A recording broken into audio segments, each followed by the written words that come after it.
Well, the polls coming out. That means football's next. We'll be talking about that and much, much more coming on this week's Trojan Conquest Live.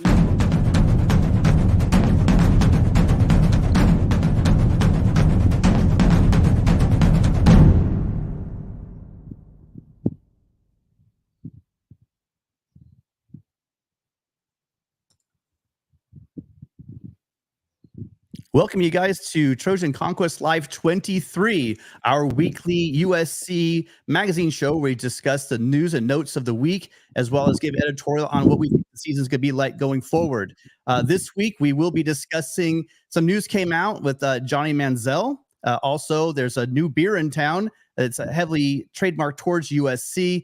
We're going to talk about the defense as well, and a lot of poll news is coming out. Some of it a little bit strange, but we're right away from it. We already have our college coaches poll come out, but now we're waiting on the AP poll, and we're going to highlight one particular voter who decided to go out early. Rick, how you doing today? Doing tremendous, Tim. Fight on, brother. It's 13 days away. Happy Sunday to you.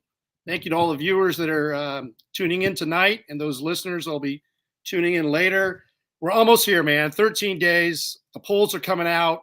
Getting jacked up, a lot of stuff going on, and we're soon going to be having games. So excited about that, Tim. Yeah, and so speaking of that, speaking of the polls, the coaches poll came out recently. Not a lot of surprises, right? When we're looking at this, we're not really jumping out and saying, I can't believe that's outrageous. It looks like it's pretty logical standpoint, from last year, building on maybe some improvements this year. What do you think about the overall? By the way, I want to be an equal opportunist. You guys, you 247 fans, go ahead and look to the left. You on 3 fans, you can go ahead and look to the right. Rick, what do you think of your initial reaction to the coaches poll? Yeah, pretty solid. I mean, you got SC at 6. Obviously, you've got Georgia, Michigan, Alabama, Ohio State, LSU. I agree with that. And, I noticed that we have, what do we got? 5 Pac-12 teams. The one thing that kind of just stands out to me is, Texas A&M, you have the SEC as the charity SEC 25 spot. Always goes to an SEC team, it seems like. I could see Iowa or UCLA in that 25 spot. What about you? What seems unusual in the coaches poll, or is it straight out pretty much standard? Yeah, once you get past the first 5, I think USC is in a good spot. Good bulletin board material, right? You're not really quite that, just outside the top, but not too far away to where you can't strike. I don't think there's anything outrageous. I think the 5 teams ahead of USC, have every right to stake a claim to being there. I think USC is the one group that does have that question mark on defense. Those of us that are not the casuals know that USC has gone a long way into adding the depth and the talent they need in order to take that next step. We'll go into that a little bit later on in the show, but I'm happy with that. But then it gets a bit weird. So the AP poll's coming out Tuesday, and ahead of, like some people do, they'll go ahead and they'll tweet out what their vote was. And Brett McMurphy from Action Network shared his ballot with everybody, and it was a bit weird, very weird. Rick, do you want to go a little more detail about that? Yeah, Brett McMurphy came out on Wednesday. And ironically, I heard Brett on a local LA radio show earlier in the week, and he was commenting on the Pac-12 and Black Friday and what happened. He was on a local radio show here. And, I have a lot of respect for Brett. He's a longtime sports writer. And he said some things on the show, but he didn't say some things. And just like his vote, he's saying some things and he's not saying some things. And the thing that's peculiar is Brett McMurphy, he has, I don't know if any of you have seen the tweet, it came out on Wednesday, but he has USC at number 11, which is peculiar to me. And he has USC at 14. He has Texas Tech at number 11. He has Louisville at 16. Now, Texas Tech is 24 in the coaches poll. And why this is important is I believe that number is too low.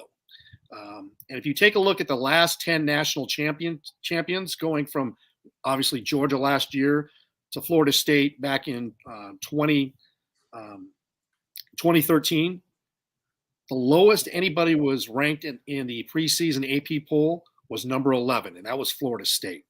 So the question I have, Tim, is I got a question for you right here. I got a question for the audience. Can you, in the 87 years of the AP poll, okay, from 1936 on, how many times has Texas Tech finished ahead of USC in the final poll? Any guesses out there? I literally have nowhere to begin with that one. I'm gonna go with maybe. I'll be generous and I'll say twice. Oh, that's darn good, Tim. That's what it was, twice. That was a total guess. In 1953, I believe they finished 12. USC finished unranked. And in 2009, Pete Carroll's last year, and ironically, Mike Leach's last year at Texas Tech finished 21, and USC finished 22. So kudos to you, Mike Leach. But those are the two times. And I don't understand Brett McMurphy's reasoning, because we got the returning Heisman Trophy winner. Their quarterback is Tyler Show, I believe is the name. He's a transfer from Oregon. This will be his second year. Tough. He didn't even really start last year. He split time. His quarterback rating's like a 133 and Caleb's a 166. So it might be like, okay, well, Brett McMurphy doesn't respect the defense like a lot of national pundits don't. But you take a look at Texas Tech's defense last year. They gave up 425.5 yards per game. USC gave up they gave up 425 yards a game. USC gave up like 424. Yards per play, Texas Tech was number 108, giving up close to 6 yards a play, and USC was number like 120. So giving up it's like 6.5 yards per play. So it's not like Texas Tech has got this great defense. I mean, McGuire, great young coach, but that's a bunch of disrespect. And I'm sorry, Brett McMurphy, and maybe I'm wrong. Maybe you can go ahead and tweet out why. But, Tim, does it add up? I mean, no. Does that add up? Yeah, no, it was weird to see that. More than anything, I mean, the Texas Tech thing is out there and it's weird, but I'm all for the Beavers. And a matter of fact, I had a recent conversation with Phil Steele, the interview we'll have coming out, where Phil Steele, like a lot of us believe, they're going to be that team, right? There's a top four there with USC, Washington, Oregon, and Utah. And then you have, he has his big six, he calls it, because he even has UCLA making some noise as well. So you have UCLA and Oregon State. But I don't think anybody in the country is looking at a very, very gutty Bruin team or that Beaver team that is coming together. Even with DG Uyunglele, I still don't see them as being ranked higher than a USC with the Caleb Williams and with all of the defensive firepower that we've added to our front seven, as well as our very strong backfield. So I don't know what Brent McMurphy's thinking. I would really love to actually have him explain exactly how he'd have USC with all that talent at 14. It just seems like a little bit of hate to me, or possibly just trying to get some clickbait. I don't know. Clearly, I think he might be going for like maybe a storyline because we're talking about him, right? It's the age-old thing on the internet. You know, they throw something out there so people react to it, so you get a little bit of publicity. I'm guessing that's probably where it's going. I'm not sure. Quick question though, Rick. We got George or Jorge. I don't know. Edgar. He says, "Are you guys SC alumni?" And the answer to that is yes. Both Rick and I are lucky enough to have graduated from USC. Yeah, Brett McMurphy, and if anybody's been following college football the last year with realignment, Brett McMurphy, he's got an opinion, but I wonder if his opinion is influenced by money or an agenda. And honestly, hey, you can go ahead and say that these days because there's players taking money, they're gambling, there's networks controlling college football. There's nothing that's sacred.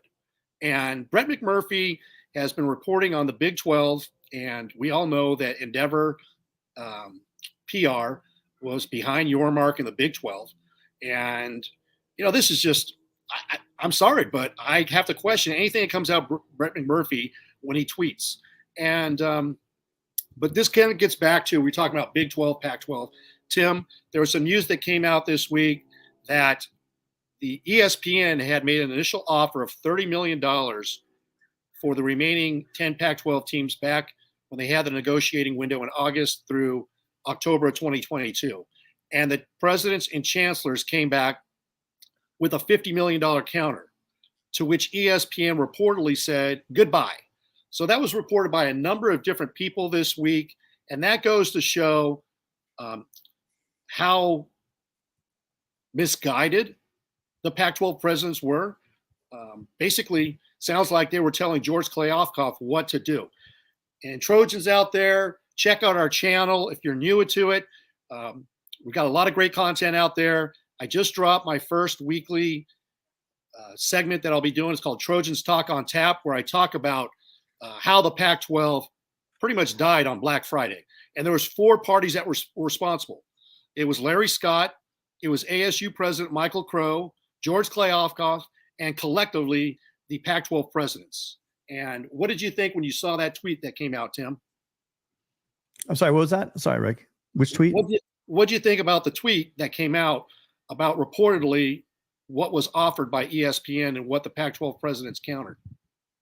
Yeah, that was a scathing article that came out. The fact that it just shows you the lack of self-awareness on the Pac-12. So I don't know what the vote was. Kliavkoff, I believe, right? Didn't he bring it to a vote? My understanding, and they just had a lack of understanding. There wasn't even a vote. So this was the initial offer by ESPN back in August, between August and October sometime. So other details are coming out. So there wasn't even a counter offer because who said 50 million? Who said the 50 million then? The presidents directed George Kliavkoff to counter the $30 million offer by ESPN for $50 million. And this is without USC or UCLA in the conference. So that's how ridiculous. And that's why there's some evidence why the negotiations took 13 months and why there wasn't a linear deal by ESPN, because they basically told the Pac-12, go pound sand. Oh, so they didn't vote on that initial offer of the 30 million. Anyway, yeah, it just shows a full lack of awareness of what the Pac-12 presidents and the remaining schools without USC and UCLA and the Los Angeles market thought they were worth. And to come back with asking for 50 million after that, clearly probably made the people at ESPN saying that this is a joke and we're not going to be a part of it. There's more. I mean, as it rolled down the street a little farther, I think that I would love to see what happens towards the end, because again, I believe the end, it was ESPN and Fox saying, hey, why are we going to pay for this entire conference? Let's just rip this thing up and take what we want. But back then when they did have a deal, this is where they really screwed up. Yeah, and some other notes that came out. Caleb Williams, again, getting some love at Dodger Stadium on Thursday night with the Caleb Williams bobblehead. That was pretty cool. His mom threw out the first pitch. So great to see Caleb out there getting some more of his props. And then lastly, Johnny Manziel, Johnny Football's show came out on Netflix. And Tim, there was some damning evidence that Johnny Manziel shared that makes the NCAA look like they've been asleep at the wheel for even more time than they have been. Care to comment on that? Well, it's just a little more of the same. But by the way, you guys, I saw a bunch. I went to that game for the bobblehead night, and the coolest part about it was watching all of the fans, young and old, out there rocking their USC gear. I had this USC hat on. Everyone's just throwing fight-ons to each other the entire game. But yeah, it's really cool. So glad I was out there to get this one. Back to the NCAA. My issue with the NCAA all along has been this, and a couple of weeks ago I just laid it out. Reggie Bush had marketing agents that wanted to market his NIL in order to get rich. And these guys were friends of his stepdad that kind of weaseled their way into the situation. I don't know the details of it all, but I do know this. I do know that the latest from the highest court in the land, the Supreme Court, basically said, Kavanaugh said, you can't do that. It's illegal. So therefore, if it's illegal now, it was illegal then. And my point is then you have the capriciousness of how they had the stuff down.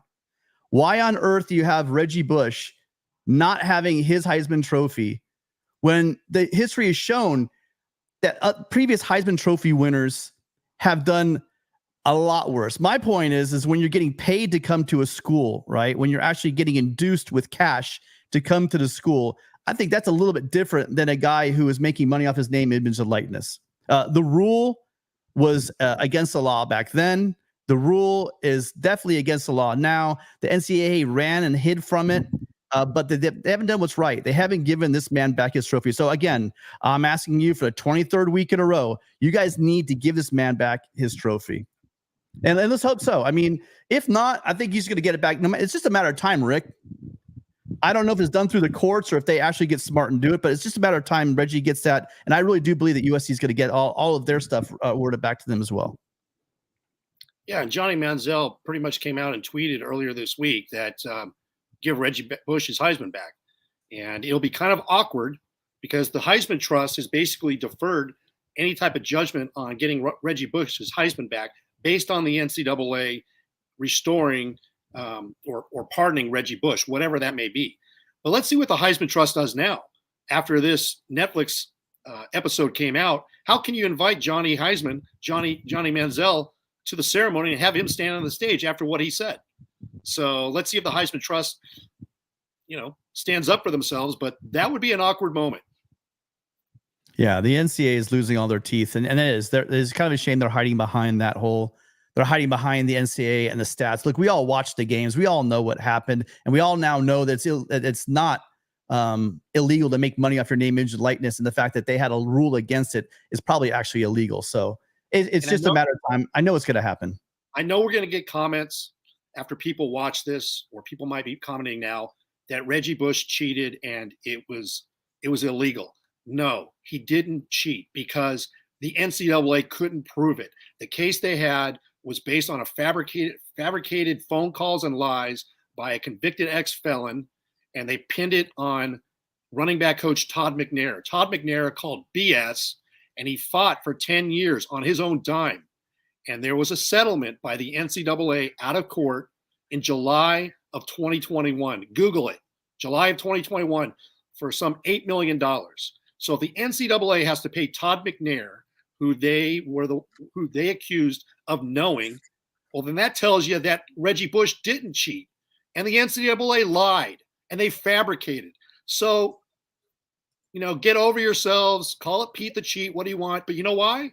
Because USC's back and you're scared. And speaking of that, getting flashbacks to 2003, Tim, and I'm liking what I'm seeing about this team. And I believe if any of the Trojans out there, maybe viewing, if you were back at SC for those teams with Pete Carroll, you remember the song that the Trojans came out to. Lose yourself. You had one shot. Don't blow it. And that's what the Trojans are looking at right now with Caleb Williams in his last year, most likely at USC.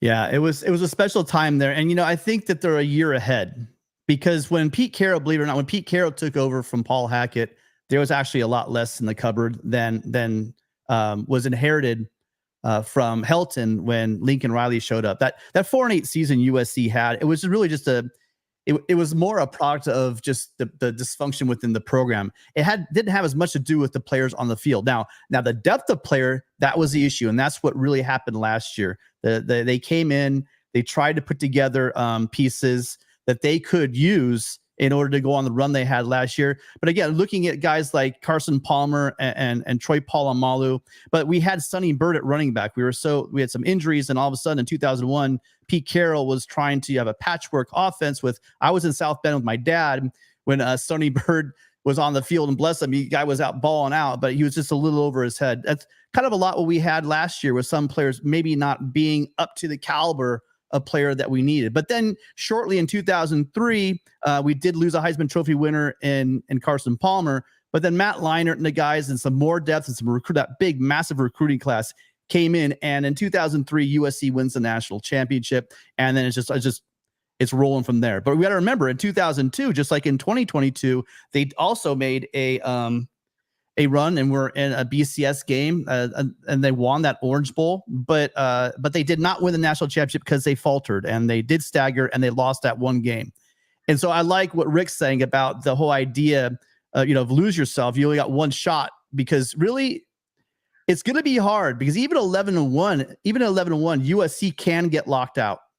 I mean, we don't want to think about, there's plenty of scenarios where USC could become that 2002 team where it had 2 losses, and then have a really great team, maybe a national championship caliber team. But if you lose early enough, you're just not going to have it. You're not going to be able to make it. So the idea with this is that they have the team, they're putting together. You have Caleb Williams coming back. Very rare to have your Heisman Trophy quarterback. Matt Leinart did it in 2005, came up just short. But this year, with Caleb coming back, with the defensive stars they brought in on again, like I talked about the front 7, there's really no reason why this team cannot do it all. Rick, what do you think could stop USC from making a run at the playoffs and winning it all? Well, injuries to key players, and should something happen, I don't want to mention it, but there's so much depth that it looks like this team is bonding, and there's chemistry, and it's shared by Lincoln Riley and the type of cultures he's building, and then Caleb Williams and his drive to make the college football playoffs. He said it at the Heisman ceremony, if you remember. He wants to make the college football playoff. Those other 3 quarterbacks were going. He was not. And when you talk about one shot, this is the time. It's Caleb Williams and his mindset that's permeating throughout the team. If you take a look at it, there's 24 seniors or redshirt seniors on this team, some that transferred this year that are looking for an opportunity to get in the college football playoff. Listen to these names. These are returning redshirt seniors. You got Solomon Tulipupu, Max Williams, Solomon Byrd, Brendan Rice, Austin Jones, Taj Washington, Jude Wolfe, Darwin Barlow, Bryson Shaw, Tyrone Taleni, Stanley Tuofufo, Shane Lee, Justin Dedich, Cooper Lovelace, Genios Quinones, Dejan Benton, Sinjan Astani, and transfers this year, Jamil Muhammad, Mason Cobb, Christian Roland Wallace, Jared Kingston, Michael Tarquin, Kion Bars, and Jack Sullivan. All of them that transferred this year want the opportunity to play in the college football playoff and a shot at the national championship and playing with Lincoln Riley and Caleb Williams. So this is the time. This is the last year of the Pac-12. It would be a great message to win the conference and to notify the Big Ten that we're coming and we're back. Yeah. Well, and not just the Pac, so it's the end of the Pac-12. It's also the end of the 14 playoff. And no Pac-12 team was able to capture a playoff in this 4-team model. I think that it'd be great. You had Oregon come up short. You had Washington come up short. It would be great to close it out for USC. How about that? USC wins the Pac-12, goes on and wins a 4-team national championship. I'd love to see that happen. I think that the pieces are there. I think the parallel is also there between the 2002 to 2003 and the 2022 to 2023. I think that both teams the prior year came just short with talented teams, great skill positions, but I think that the depth piece that was missing on both teams, I think that has been added now. I do believe that this team this year, I know there's not a bunch of non-believers as far as the secondary was concerned last year, and definitely up front with the tackling. But let's face it, you can't add the caliber of players that Rick just whipped off and think that this is going to be an empty season. I love the fact, again, also that Lincoln Riley said last year, he didn't dodge anything. He said, hey, look, we expect to win the championship last year. He just shows up of a 4-8 team. He says, my expectations are to win the championship. I think the only thing holding back the Trojans this year is going to be 2 brutal games on the road. I like their chances, but the fact that there's 2 that I'm looking at here for their road schedule, I'm looking at that game in South Bend and up in Autzen. I think USC has the better team, far superior team on both ends. My concern is going to be those are 2 brutal crowds on the road, and we all know that weird stuff always happens up in Notre Dame. It just does, and it's been quite a while since they've been up in Autzen. So I'm going to be interested to see how this team reacts. We do know that in a very loud and hostile environment last year up in Corvallis, the team struggled, but then at the same time they went to from Reser Stadium, they went to Salt Lake City and played the Utes. And at Rice Eccles, they answered the call on offense. The question now is going to be on defense. Have they got the depth? Have they added the pieces they're going to need in order to slow down both teams? I like the fact that we got the Utes at home. I like the fact that we have Washington at home. I think those are probably the 2 best teams we're going to play. But I think as far as the environments and the situations we're going to play, I think that the Notre Dame game and the Ducks are our big trip ups. What do you think, Rick? Well, my expectation for this team is USC has a high ceiling and a low floor. I expect USC to be 11-1 and compete in the Pac-12 championship game and win that. So I see us losing to Oregon or Washington. One of those two games we're going to trip up. We're not going to lose to Notre Dame. We're going to win the rest of our games. And that's what the expectation is when you come to USC. It's national championships. And the ceiling for this team is to make the national championship game. Don't believe that I mean, there's always a chance, but I just think getting to the national championship game in year 2 is pretty remarkable, having a chance at it. But that's kind of what the standard is at USC and other great programs around the country. You look at Bob Stoops, I believe in his second year, he won the national championship. Jim Tressel, in his second year at Ohio State, won a national championship. Urban Meyer, his second year at Florida, won a national championship. Barry Switzer, his second year at Oklahoma, won a national championship. John McKay at USC, third year. Pete Carroll, USC, third year. John Robinson, third year. So when you're at a program such as USC, Ohio State, Oklahoma, there's others out there. Ed Orgeron in his third year at LSU. Les Miles in his third year at LSU. It took Nick Saban 4 years, and it took Paul Dietzel, their first national championship coach at LSU, 4 years as well. Even though Ed Orgeron and Les Miles did in 3 years, and maybe some of the fan base don't really like Les Miles and Ed Orgeron, they will claim them because they won national championships. So when you go to great schools like this that have the capability of winning, that's the expectation. And that's what my expectation is this year, is getting to that national championship game. Trojans, let me know what you think. Tim, what are your expectations? I'm all about. I'm looking at an undefeated season. I don't want to do it, but if you pressed me to find a loss, like you think we'll lose to one of those two games, I honestly don't see a loss on this schedule. I think USC should be favored. Again, the two I named that might be a slight underdog simply because they're on the road. But I don't think there's a team this year that USC faces that they aren't going to be the favorite as far as squad to squad. I believe in this coaching staff. I know what they can do. I do believe in the difference they made on the front seven and on defense. I don't see a loss on the schedule. I see 3 deep in many positions. That has a caveat. That's assuming that Caleb stays healthy the whole year and also that Dedich stays healthy the whole year. I know we have backups at center, but then you start talking about a patchwork situation in the middle. You've got a veteran center making those line calls. You've got a veteran quarterback who's a Heisman Trophy winner. Those are your 2 pieces that truly we cannot lose. I think we can lose people at other positions, but those spots, that's my caveat. If you keep both of those guys healthy, I do see USC going undefeated, and I do see them winning the national championship. Yes, I'm going that far. Yeah, I mean, people might think we're crazy, but you know what? I feel the vibe right now. We've been following this team, and we also know what's out there, right? And there's a possibility because when you have a quarterback like Caleb Williams, and yes, the defense, I believe is going to be much better. I see it being a top 40 defense, and if it's a top 40 defense, then we're in the mix because this offense, we haven't really talked much about the offense because we don't need to, but this offense is going to be sick, just sick in terms of, some of the players, and we can get into that a little bit. But, I can't wait. 13 more days. Sign me up. Hey, check out all the Oklahoma fans who got ruffled as soon as I said that. I knew you were out there lurking, folks.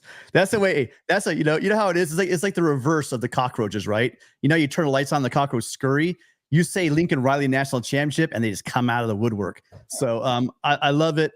Obviously, I know it's really rare for teams to go undefeated, especially through a 15-game playoff, all the way through the playoffs. But I'm just telling you, I'm looking at this team. I'm looking at the depth. I'm looking at the talent. And I'm looking at Georgia. And I'm looking at possibly Alabama. And I'm looking at Ohio State and Michigan. I'm looking at LSU. And I'm telling you that USC could play at the end of these teams in the country. And I can't wait. I cannot wait to see USC get a chance again. Because we heard, I remember being told back when Pete Carroll first got here, Rick, and in 2002 and 2003. I remember when we were going to play Oklahoma, and you had all the Oklahoma fans saying that, they have no chance, but just Surfer boys, we're going to pound them. We got a Heisman Trophy quarterback, all the stories, Adrian Peterson running the ball. And I remember going in there and kicking their ass. And when you had the right coaches at USC that acquire the right talent you can get here at USC, you could play with anybody in the country. And my gosh, look at that chat pop. Absolutely. And you know what? Just take a history lesson for those haters out there, maybe from Norman or other parts of the country. I mean, my God, Bear Bryant, I think it was finally in his 10th year, won a national championship at Alabama. He started off at Maryland, then went to Kentucky, and then he went to Alabama. Okay. And you take a look at a coach like Nick Saban, started off I believe it was, where did he start off? Was Toledo for 1 year, went to the NFL for a little bit. Then he was at Michigan State and then LSU. So in his 10th year, he won a national championship. So I understand why the hate is coming from Oklahoma, but again, they don't understand the type of players that you can get at USC, the capacity to win national championships at USC, and the previous coaches that have been here. And like you said, Tim, a lot of people they laughed at the Pete Carroll hiring, but Pete Carroll had a vision and he had the right coaching staff, and those coaches, look at them. Ed Orgeron won a national championship. Sark is over at Texas. Lane Kiffin has turned around Ole Miss. Ole Miss hasn't looked this good since 1955. Jesus Christ. I mean, come on. And these are Pac-12 coaches, and the Pac-12 is a lousy conference. But now they got offense. It takes a little time in the South to get it going, right? Mike Leach turned around Mississippi State. God bless you, Mike Leach. But sometimes they're slow, and they just don't understand. They don't want to acknowledge it. But, hey, man, innovation comes out here in SoCal. Come in, bring the hate. We love it. I can't wait till we get on the field and the Trojans are playing again. This is going to be beautiful. Yeah, and I'm sorry, Rye Dawson. Apparently, you don't follow news. Otherwise, you would know that there's a guy from Georgia called Bear Alexander, and if he's not over 300, he's right at 300 in that range, low 300s. So yeah, there's one. Have you ever heard of Kion Bars from Arizona? Yeah, that's not a little man whatsoever. He's quite a big man, and yes, he's also 300 pounds, and that's just off the top of my head. Just clearly, I mean, I wish I had my Oklahoma bingo. A little while ago, I sent out a tweet with all the stuff, the OU DNA they bring out and all the BS they try to talk about the program. That USC doesn't care about defense, I can go on and on. The fact is you guys are scared. You wouldn't be over on the show right now if you thought that we were going 8-4 and we were going to lose a bunch of games. You guys wouldn't be crapping your pants like you guys are doing. You wouldn't be all over everyone's DMs, and freaking out in everyone's mentions, because you guys know what's happening. You guys lost a great coach, possibly someday a Hall of Fame coach, because there was a better opportunity for him here at USC. And he's about to show everybody why there was a better opportunity. He's able to get linemen like Bear Alexander to come to USC. That's where he struggled when he was at Oklahoma. He couldn't get these kind of players. So speaking of celebrating, USC has gone a long way to doing a little tailgate celebrating with a new brand that they have affiliated with, Rick.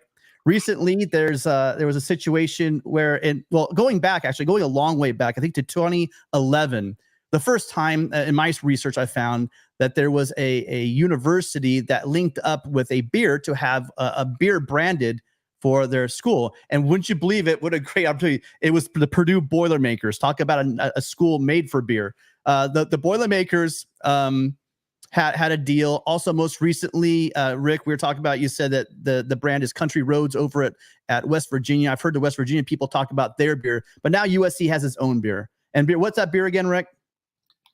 Fight On. It's Fight On Pale Ale by Stone Brewing. Stone Brewing is a craft brewer out here in Southern California, northern San Diego County, in Escondido. And it's pretty much Stone's a national brand. It's been around since '96, and formerly being in the craft beer industry, working for Sam Adams and New Belgium Fat Tire. I've had a chance to sell against Stone Brewing all throughout Southern California, and it's great to see a craft brewer have a partnership with USC. They're the official sponsor of USC athletics, I believe, starting last year and now into this year, and to come out with a collaboration, it's great. It's 5.5% alcohol, and it's an entry-level style pale ale. It's a 16-ounce can. And my second episode this week of Trojans Talk on Tap, I had a suggestion that I should give a beer recommendation or beer review on pale ale. So I'll do that. Look for the video to drop, but I'll give you my perspective on pale ale and a little background. I happen to have a hoppy profile in terms of taste for beers. I like single, double IPAs, but I'll give you an honest opinion of this beer. I'm sure it's pretty crushable. And hey, congratulations to Stone and to USC. You'll be able to get this beer at the Coliseum, and you'll be able to get it at the Galen Center on draft in cans. And it's also available right now. I just picked it up at my liquor store down the street on Thursday. So wherever Stone is sold, if they don't have it, Trojans, demand them to bring it in or tell them you'll go find it somewhere else. Fight on pale ale. Yeah, I'm pretty sure we're going to be seeing that all over the place come tailgate season in a couple of weeks. I'm sure there's going to be lots of them around. Alex, thank you so much for the $20 super chat. Before it's too late, TV gods should schedule a USC Oklahoma game. The Rays would approach Super Bowl levels. Fight on. Well, I think maybe not quite that high, but I definitely think it would be must-see TV. And they got to do it quick. A couple more losing seasons, and no one's really going to be interested in watching Oklahoma lose. Rick, what do you think? Well, I think that's a great – I mean, hey, if Elon Musk and Zuckerberg can get it on, bring on USC Oklahoma. Because if I recall, Tim, Brett Venables is their head coach, and he was the DC back in the national championship game, 55-19. For all these Oklahomans that say that SC doesn't play defense, hey, man, hey, we all saw it, 55-19, and we all saw 49-0 last year to your rival, Texas. And that team is coached by Sark. And Sark was on the sidelines for that 55-19 game. So, hey, man, as many times as things change, they stay the same. So you got it in your DNA, just like you said, OU DNA. You got Brett Venables, and you got to own it. Yeah, and I think we need to do it soon because, again, I'm not sure if Brent will be there in a couple of years. They got a pretty easy schedule. They really do. I mean, they're probably going to win 8 to 9 games this year, but it's only because they're playing in the Big 12 and they're going to be playing a whole bunch of nobody. So here's something too, Tim. Brett McMurphy, his AP top 25, he has Texas Tech is the highest Big 12 team.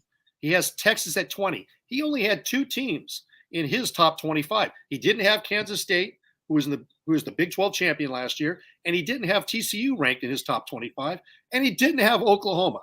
So what does that say when you got a pro Big 12 hunk like Brett McMurphy, and he's got Texas Tech at 11 and Texas at 20? I don't know, man. I'm confused. It just tells you that it might be a long year for the Sooners. I do think that they're going to win some games, but I also think that Brent knows that those wins are going to be kind of empty calories against some pretty bad teams. And I think he probably sees Texas doing a little bit of Texas they did last year to them again this year. So it will be interesting to see how our buddies over there do. But you guys check it out in your stores. That Fight On Pale Ale, especially all you Pale Ale fans, go give it a look. And while we're on, actually really quick, so make sure you do watch. Rick's going to have a new video coming out, just like last week when he covered with the crazy stuff to how the Pac-12 ended. I also was lucky enough last week to have an interview. Some of you guys might know him, Phil Steele. Every year he puts out his preview. This week I was able to meet up with them. I'm going to release that sometime next week once we get it all edited out. But he had some great insights about USC and the upcoming season. And here's just a small teaser clip from that video coming next week. Well, speaking of being on that level, you do have going into the season, you have a number of Trojans as honorees. You have obviously Caleb Williams as your offensive player of the year, 3rd team All-American wide receiver Taj Washington, 4th team All-American center Justin Dedich, and 1st team All-American safety in Kalen Bullock. Is there somebody that possibly just missed that list of on the Trojans roster, or possibly someone that you can see is not there now in a preseason, but might show up somewhere on a postseason All-American award? Yeah, well, naturally, Mario Williams is a guy who everybody's going to look at. He was one of the most highly rated guys coming out of high school, and now he's in his second full year here at USC. A player like Jonah Monheim and the offensive line, I think he's a legitimate All-American candidate. He's the starting right tackle for the last 2 years, and I think he's an NFL caliber right tackle at that. I'm really interested to watch Bear Alexander this year. He brings a big body to the middle, 315 pounds from Georgia. He may just have that type of impact on this team.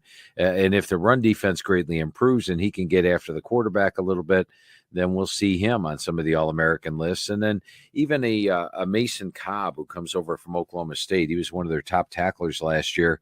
And I think he's going to play a lot of snaps this season and have a big impact. So all those players can. Now, for USC, the key to getting All-Americans on the defense is going to be playing better defense, and I do anticipate that this year.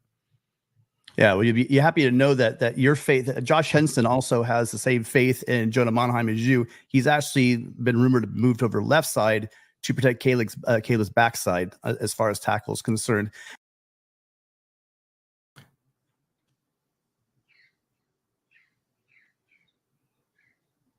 So that's what you guys have to look forward to. It's about a half-hour long video that we do have with Phil Steele.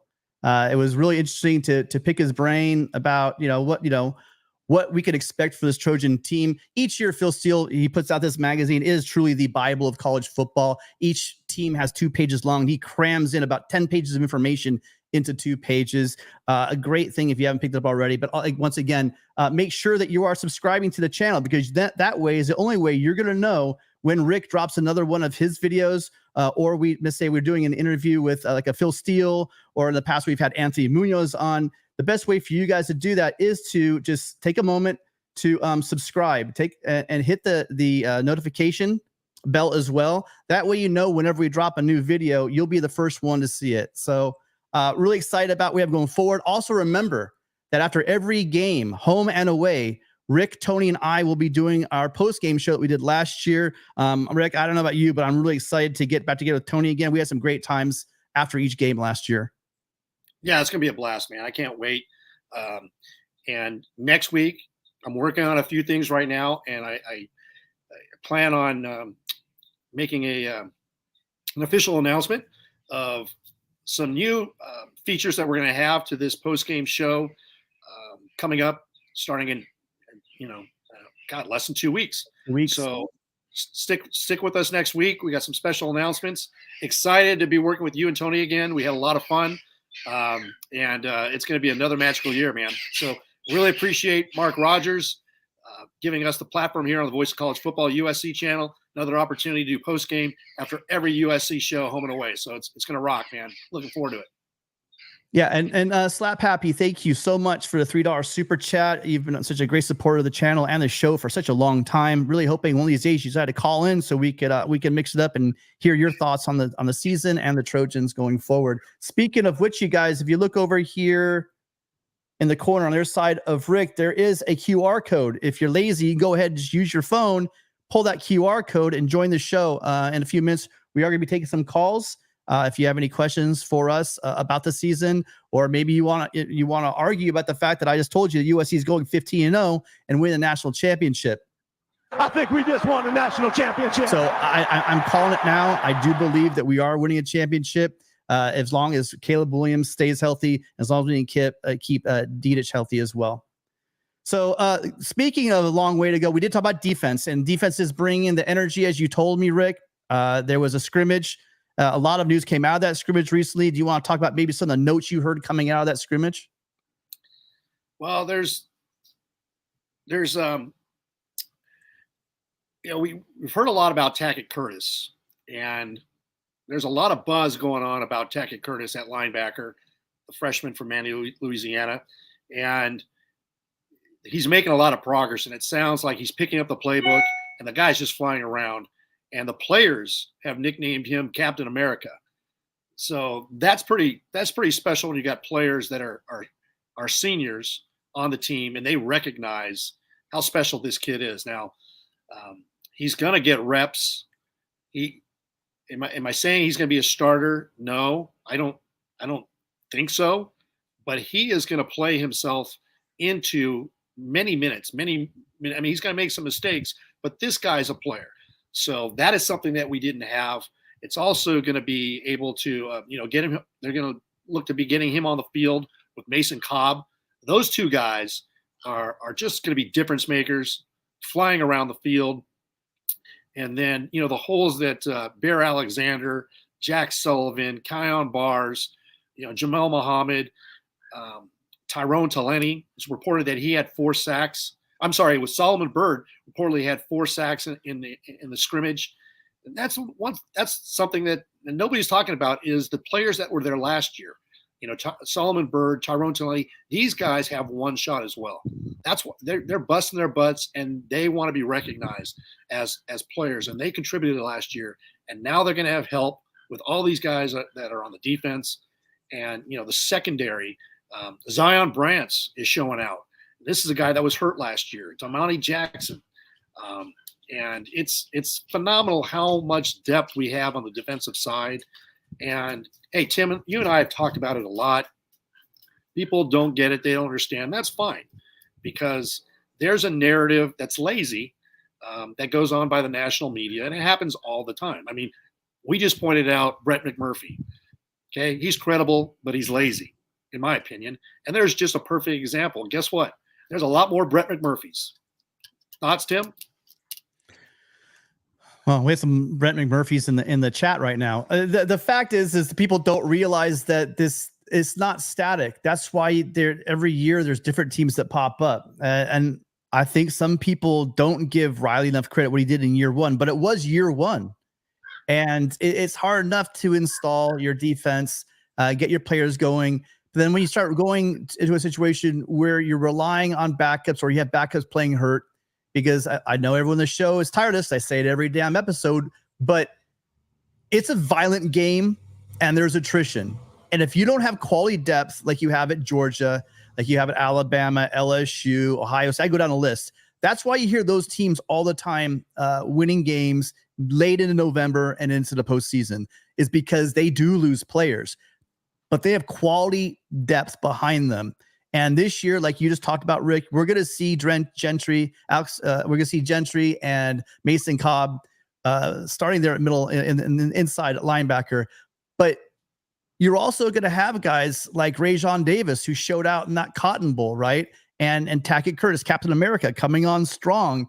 And so if we were to lose, I don't know, let's say Gentry for, in the middle of, I don't know, in the fourth quarter or third quarter of the Utah game, and everyone's gassed, everyone's exhausted at altitude, and you're playing with a patchwork. Well, then you put in a Rajon Davis, or you bring in a Tackett Curtis or a Garrison Madden that to provide that quality defense behind when someone goes down. Remember that Gentry went down that Utah game, and he wasn't right the whole year. He had to have surgery in the offseason to get him right. Now we're at minimum 4 to 5 deep. 6 deep at that middle linebacker position, where I feel comfortable if someone went down, 2 guys went down, they'd be able to fill it. And that's why I went crazy a little bit earlier and said that we're going to the national championship game, because I think, and we have quality depth at quarterback, but I do believe the reason why I'm saying we're a national championship team, I love our backup quarterbacks. I just don't know if we're the same team, obviously, without a Heisman Trophy winner. So we keep those 2 guys healthy. We have depth everywhere. And that's what's great about this fall camp. They keep talking about the competition. And that competition, not only is it depth, but also you're pushing each other in every single game. You don't think that middle linebacker room, I mean, I bet you they're the best of friends off the field, but they are pushing each other every rep in practice. And that's only going to make this team get better. And then the quality, they bring in a Marshawn Lloyd, and you got Austin back there running, and you have those guys going against our linebackers. Iron sharpens iron. It's the way it's going to be. And the way we have this depth now, and the influx of talent we brought in, that's the difference between 2022 USC and 2023 USC. That was the difference between 2002 USC and 2003 USC. And I do think that although the 2022 team was awesome with Travis Dye, and they balled out. They weren't ready yet. And for whatever reasons, Kansas State or whatever, 2002, that team just wasn't ready. I'll tell you what, they probably could have beat anyone at the end of the year, but they had those slip-ups. That's the difference between a national championship team like we have now and they had also back in 2003. Yeah, and that 2002 season you were talking about, Tim, Pete Carroll's second season, tough place to play, Manhattan, Kansas. You had Bill Snyder team, and that was a great a great Kansas State team. I believe L. Robinson was the quarterback, and you had Sproles. And I believe that was the second game of the year. And then they played Washington State, maybe the fourth, fifth game of the year, and they had just Jason Gesser. That was a great team. And we lost that game, a close game by a touchdown. And so you look at this team with Caleb Williams, and this offense is sick. And there was a special weapon on that offense in 2002. His name was BMW, Big Mike Williams. Speaking of big players, you got Deuce Robinson, you got Jacoby Lane, and it's being reported that Jacoby Lane, he was like the fourth wide receiver if you had a pick in the wide receiver room for this class of 2023. But he is showing out. This kid, if you haven't seen the videos, he's got like a 60-inch standing box jump. His size, his catch radius, his athleticism is sick. And so that's a great chess piece for Lincoln Riley to have. And then you got the speed and the quickness and the great hands of Zach Branch, along with, your returning players and Brendan Rice and Taj Washington and Mario Williams. Do I need to continue? This offense is just going to be sick. And then you got Marshawn Lloyd, toting the rock with Austin Jones, Darwin Barlow, the two freshmen. I mean, if you can't score 45 points on USC, good luck, son. Yeah. And we literally intentionally, Rick, we literally have intentionally for the past 3 weeks not even talked about the offense. No, We're like, it's like, what do we tell? USC's offense is great. Water is wet. I mean, what are we going to tell you? We can sit here and go down the disgusting amount of talent at wide receiver, including the three freshmen. Here's a guy like, Mekhi Lemon, who's not even talked about. This is like a top 50 player in the country, one of the top receivers in the last year's recruiting class. And he's just an afterthought to everybody, right? And he has speed for days. I can't even begin to tell you guys how excited I am. I think we just won a national championship. It's going to be sick. Enjoy the ride. Sure, teams get upset. Sure, teams lost. We can go look back. 2008, 2007, 2006. We can do that horrible game, and it can happen. I'm not saying that USC is guaranteed to do it. I'm saying I'm looking at the team that has been assembled by Lincoln Riley and his staff. And I saw what they did last year with a fraction of the talent, with less talent last year. And now in year two, the guys know the systems. You're bringing in some new guys. You're onboarding those guys, but the majority of your team knows it.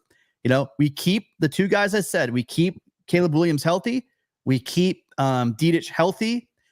And one small caveat, that offensive line, the continuity is there, because last year there was a lot of reps together last year. But I am believing this offensive line, the talent is there.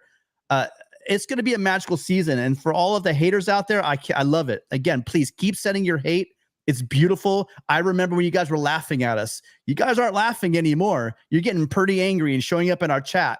So that does mean there is some worry out there. Some of you guys are whistling past the graveyard thinking that USC is going to lose 4 games this year.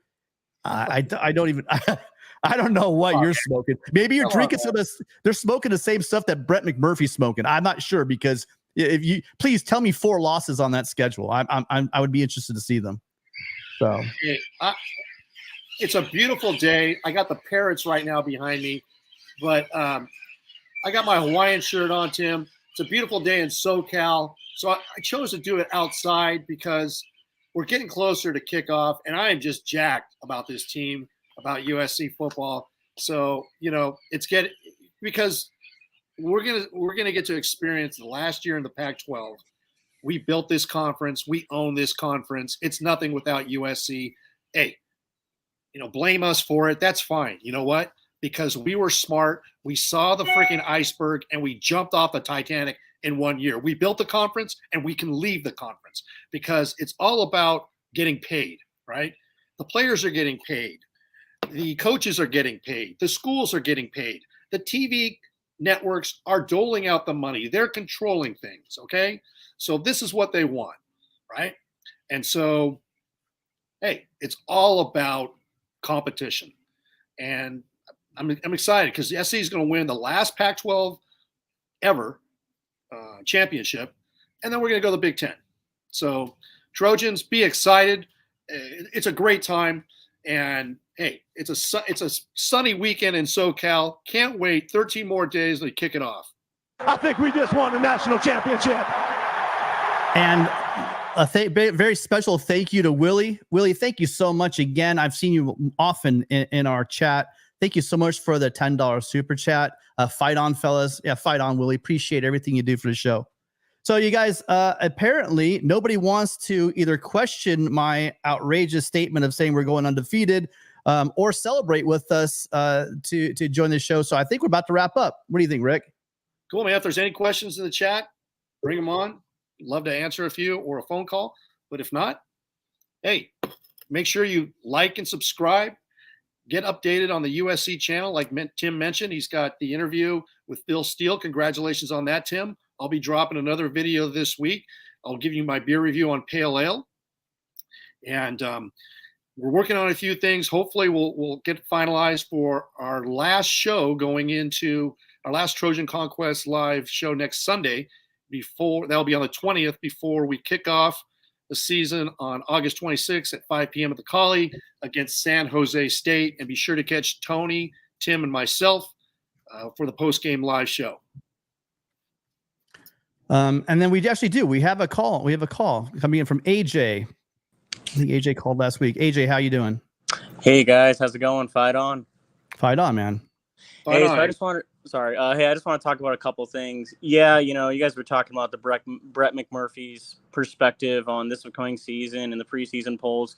That's just his opinion. Take it with a grain of salt or whatever. You do you. However, just looking at it, he is from the East Coast, so maybe that's just the East Coast perspective, or maybe he's just, like you said, just being that individual to stand out and be different. And then another thing I wanted to talk about was the whole Reggie Bush situation. I agree with you. It's a fabricated story. But my question is, if it was fabricated, how come Reggie just didn't go on 60 Minutes like Cam Newton did and challenge the FBI, challenge everybody to hey, you could say I took money, but look at my history. Look at the bank accounts. There's nothing. So what do you think about that? Do you think Reggie should have done that earlier because Cam Newton did it and kind of seems like majority of the world kind of forgot about it, but then Reggie Bush is still going on? Do you think if he went on 60 Minutes, the entire, this entire situation could have been resolved? I think there were a couple of things going on. One, I believe he was actually in litigation, right? Wasn't there like a lawsuit between? There's actually a civil case against Reggie that was made by the one of the star witnesses for the NCAA. So I don't think, I'm sure he probably wasn't allowed to go do that kind of an interview, or they probably discouraged it. I don't know. That's a really great question. I think that here's what I'm saying. I'm saying I don't know what Reggie's family did or didn't do. I'm standing by this point. I'm standing by the fact that regardless, people have to fall back on the saying, well, he knew the rules and he broke them. Thing is you can't have a rule when it's illegal. And if it was challenged in court, like it would have been done today, and could be done now, you realize that rule was again against what we believe in this country. You're allowed to make money off of you can't be kept away from gaining money off of your own name, image, and likeness. And Reggie, this is what it happened. It allegedly happened at the end of his sophomore year and during his junior season, right? He was getting plane rides. His family's getting plane rides. He got some rims for his Impala, etc. All the stuff that's been alleged. Rick was right in the fact of this. Me personally, I don't know a damn thing, but I do believe they got something. Okay, I'm just going to say that. I think there's just too much there that they did receive something, right? However, the story that's told and how it all went down and how they try to implicate USC and everything, I think that's where it gets really shady and weird. And that's why they ended up paying Todd McNair all that money. I don't know why he didn't come out and say it, but I'm sure maybe he had a pretty good reason. I honestly don't have that answer. Rick, anything? Yeah, I don't have the answer either, but those were the sanctions that the NCAA handed down to USC. They built a case. The case was fraudulent. We all knew it. And then God bless Todd McNair for fighting for a decade.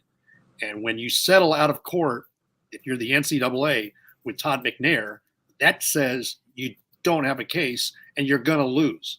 So you walked away for $8 million. So, yeah, did Reggie Bush and his family do something? Probably. Did the NCAA get it right? No, they didn't. They didn't have anything. They didn't have a case.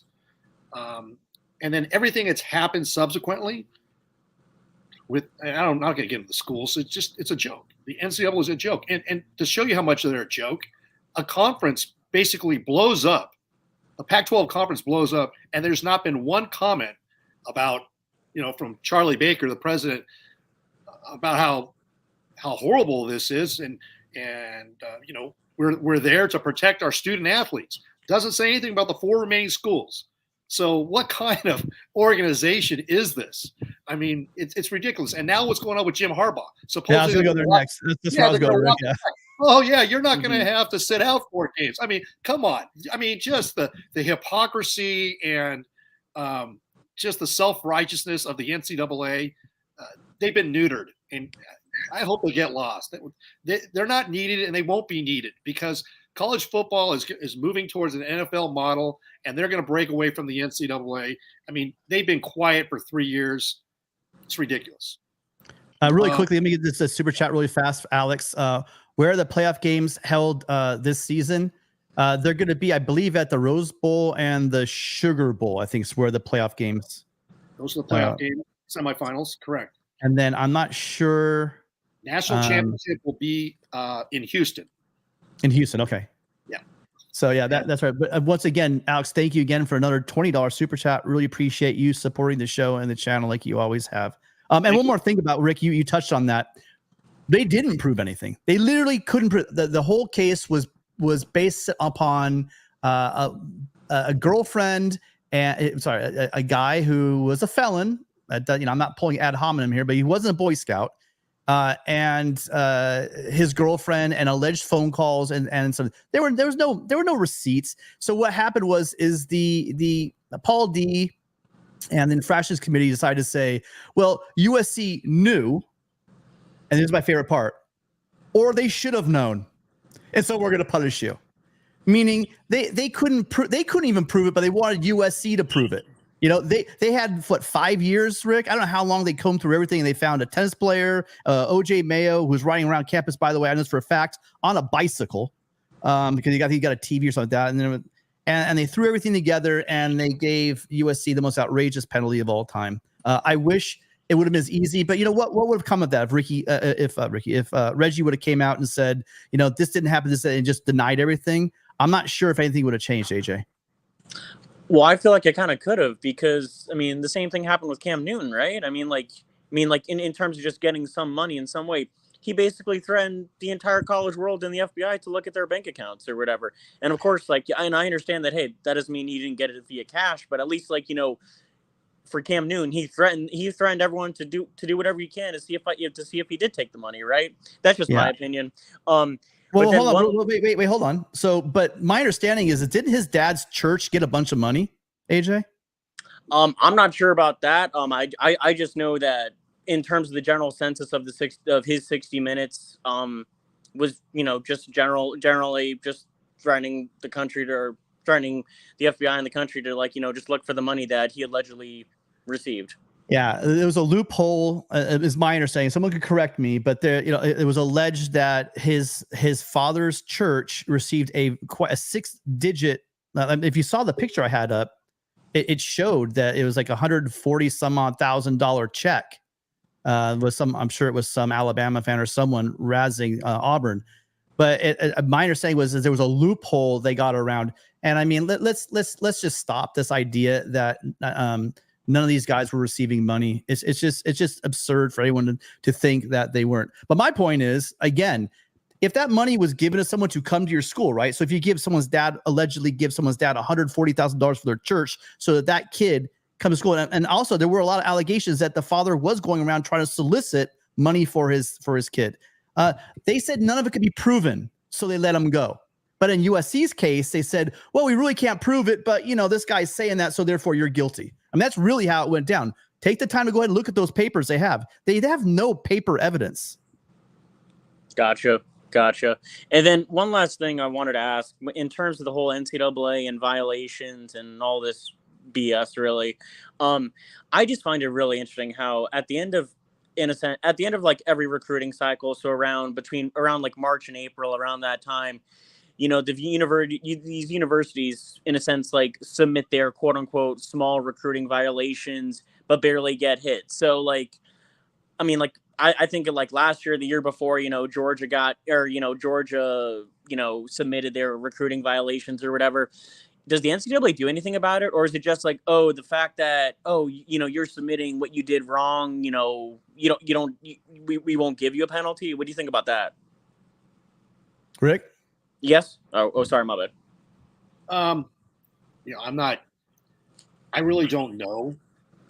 The one thing I can comment on, AJ, is that if you cooperate with the NCAA and say, hey, look, we had an internal investigation like you're discussing right now, and we noticed X, Y, and Z, we had X amount of phone calls during a restricted period or contact, then they seem to be lenient on you. And case in point, look at what happened with Tennessee. Tennessee self-reported violations during Jeremy Pruitt's tenure, just after they extended him a contract in, I believe it was September of 2020. A couple months later, he gets fired because it was an interesting case because he wasn't winning enough. And then, we kind of know there were some illegal dealings going on during COVID and off of campus. And so because he got fired for cause, hey, they made out on the deal because they didn't have to pay him as much money for a buyout. So, yeah, there's certain things that happen that when you self-report, the NCAA seems to be a little bit more lenient. If you don't, if you are pompous and you tell the NCAA go pound sand like USC did and Mike Garrett did, well, then they're going to come after you. Gotcha. Okay. Very interesting. Again, we all just like the NCAA, but that's just weird. But all right, guys, thanks for the time. I appreciate it. Thanks, No AJ. problem. All right, AJ. All right, and then next up we have Avery. Avery, how you doing? What's up, guys? How you doing? Doing well, Hey, thank Avery. you. Thanks for tuning in. Hey, all the way down south on the East Coast, calling from Georgia. Just happy to touch base with you guys. I actually just moved from Arizona a couple months ago, but I was at the U of A game, front row, live, great game. But the reality is, I watched a great team last year that was no more better than maybe a really good high school team from a size perspective, right? And the upgrades that we have literally made in 6 months to a year, I don't even understand where the whole college football world is. Like, did they watch what they saw last year? Because I know that we've literally upgraded. And then college football is a quarterback's game. What other school right now has obviously the best quarterback in the nation? Like, I'm confused. There are a lot of teams that don't have proven quarterbacks out here. So it's just I'm ready for them to take names and kick. You already know. I'm ready for them to take names and kick ass this year, man. Like, hey, fight on. Yeah, fight on, Avery. I totally agree with you. It's I think Rick said at the beginning, how's Brett McMurphy have a team that has Caleb Williams, reigning Heisman Trophy winner, as a number 14 team in the country? That doesn't make literally in itself, just having Caleb Williams out there. And then when you add in again the additions to defense and the offense, I mean, we haven't been talking about guys they brought in like Marshawn Lloyd. We will be doing that next week, I promise you. But I that's why I am so high on this season. I saw a lot of talent. The front flying guys we had last year were amazing, but I think we actually have gotten even a little bit better. And then once again, added that quality depth. You sound like football. You know how important it is to have that quality depth. Rick, you want to grab this one too? Yeah, no, it's you got to prove it out in the field, and this defense is salty. They've been showing out during fall camp, in the scrimmage. They've got a point to prove, and they know it's upon them. If the defense is strong and better than advertised and capable, we're going to compete for a national championship. And that's what is expected at USC. Well, I say this: I'm confused with the subpar team. We led the nation in turnovers, and at one point in time with sacks. So how is it that we've added all these tremendous people, and we're going to take a downgrade? That it just doesn't add up. Yeah, it doesn't. I think we just have to wait and see what Rick said. The good news is Brett McMurphy could have his own poll. I don't think even the AP poll comes out that USC will be outside the top 10. As long as they are inside the top 10, you're in striking range. You know, you win your games. Let's face it, USC is not going to get any breaks. If USC slips up, let's say, and loses by 10 points in South Bend, there's a good chance that they could get overlooked even with one loss. You know, history has shown this. Look at that 2008 USC team, one of the greatest teams ever at USC. People always talk about 2005 season, but the 2008 team had probably a generational defense up there with Miami 2001. I mean, we can argue this all day long. But they lost. You know, they kicked the crap out of the Buckeyes at home, destroyed them. Then went up to Corvallis, probably reading their own press clippings, and we're down 21 points at halftime. Crawled back in, came up a little bit short, but the polls never let them back in. I can honestly see that with USC. That's why I'm saying I really believe they have to go undefeated.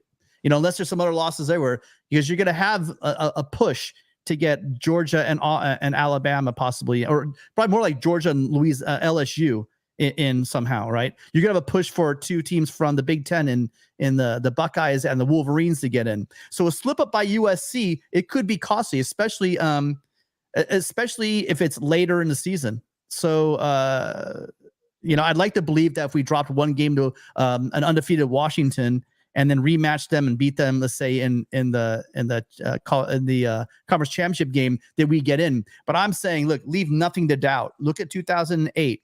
This team has to have the idea that every game, and all college coaches say this, every game is your playoff, right? Every game matters. And I think really, especially in USC's case, it does. Hey, absolutely. Well, unlike the teams in the South, we don't have Mercer or Ball State or Middle Tennessee State on the schedule. Well, I'm going to say that we do have San Jose State, Nevada, and they're not exactly world beaters, but we don't get them in the middle of November to rest up. So we have a hell of a gauntlet down the stretch. True. Hey, thank you, man. I enjoy you guys, and hey, fight on. Fight on. Hey, thank you so much. Hope you call next week. Appreciate your call. Tim, you bring up a good point. Now that I'm thinking about it, you may be right. USC may have to go undefeated because, you know what? There's a lot of, let's just say, dislike for the Pac-12. Brett McMurphy's out there? Yeah. I can see the media like, you know what? Hey, we don't want a Pac-12 team in their last year to make the college football playoff. And it's real out there. And also the hate for USC and for Lincoln Riley. So you might be right, Tim.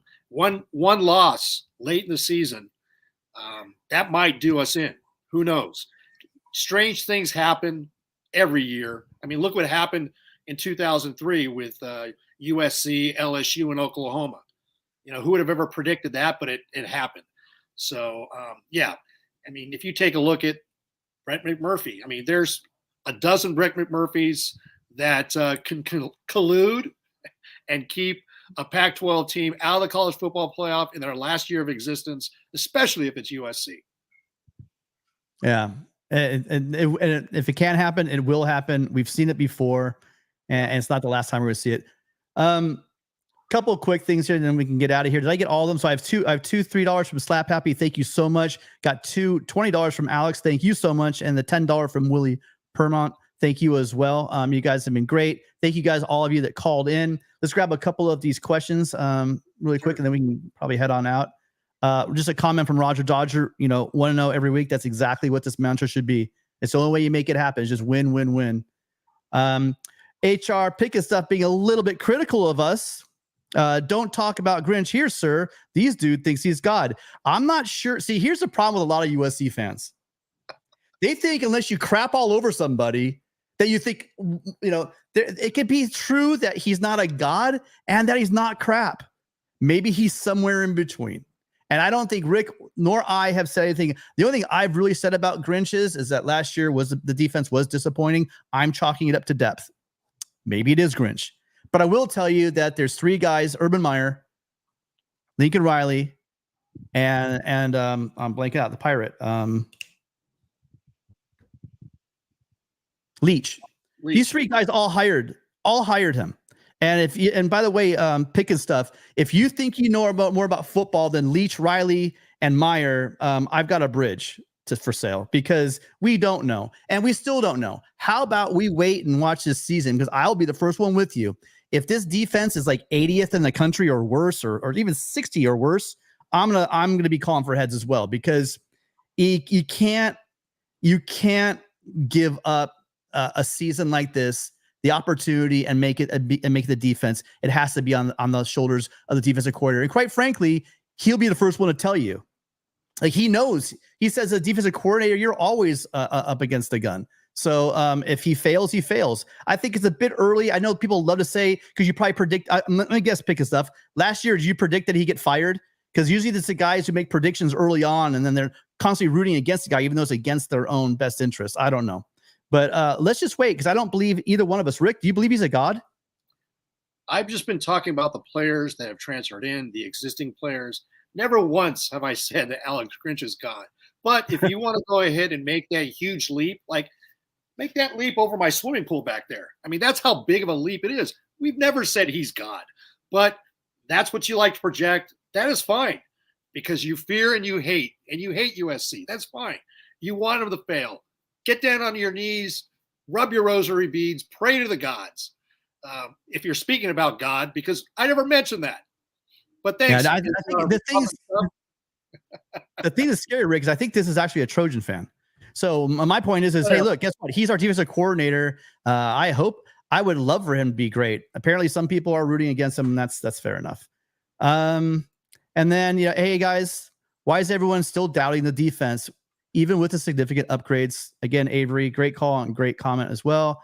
Someone brought up Fields to Oregon. The guy was a lifelong Oregon. I mean, he even said his dream school is Oregon. He was an Oregon commit, or lean the entire process. Then he comes to USC. He's all USC. He's recruiting for USC, and then he's not, and then now that the Oregon's going to the Big Ten, he flops back over. And as I said last week and the week before, it's gonna take maybe 2 or 3 more of these years, like we've just seen. These kids are in high school right now. USC goes, 11-1, 12-0 right now. That's going to go a long way towards the recruiting class in December. I think you see a lot of kids flipping. A lot of guys that weren't on the radar are going to buy in, assuming that HR Pickett stuff is wrong and that Grinch is still here next year. I think that there's going to be a lot of guys, especially on the defense, that are going to buy in, and you're going to be really happy. Remember, you don't win a recruiting battle in August. You don't win it in July, and we certainly didn't win it in June, right? So just chill out, relax, let it play out, and hope for the best. And if you're a Trojan out there, you're hoping that Grinch is a god, because guess what? He's on our team. So until that day, and I do know that we're not playing around anymore. You're not going to have favorites. This whole story about that he didn't fire because he's his friend. I look, you really think Lincoln Riley is that kind of guy? I look at that dude and I see he wants to win more than anybody. So the fact that he would hang a position as important as a defensive coordinator on a friend, I don't know. You must be reading a lot of those message boards over at Oklahoma. And then we have just a nice compliment for you and me. You two are the best. You call it straight and accurate, unless you're talking about Grinch. Oh, no, sorry. I had that myself. I think the 2023 SC team will be one for the ages. It very well could be. And I'm looking forward to it. We look back. I want you guys to remember this whole show was about that 22 to 23 leap. There's a lot of parallels between 2002 and 2003. And I'm hoping we catch that fire and USC just kills it. And what do you say, Pete? I think we just won the national championship. And it can happen. Rick, any last thoughts? Hey, thank you, Denise. Trojans, get ready, man. It's going to be a beautiful season. We're almost there, and talking season will be over. And like Tim mentioned, hey, it's proof of concept. We went out in the field, recruits will notice, and then opportunities will happen, and keep on building this train headed to the Big Ten. So be excited for this last year, and hey, fight on, Trojans. Tim? Yeah, no, nothing to add. You guys look for a great season. Don't be a hater. Try to enjoy it. This is going to be a special season. Look at the progress. Look forward. And remember always, you guys, you fight on.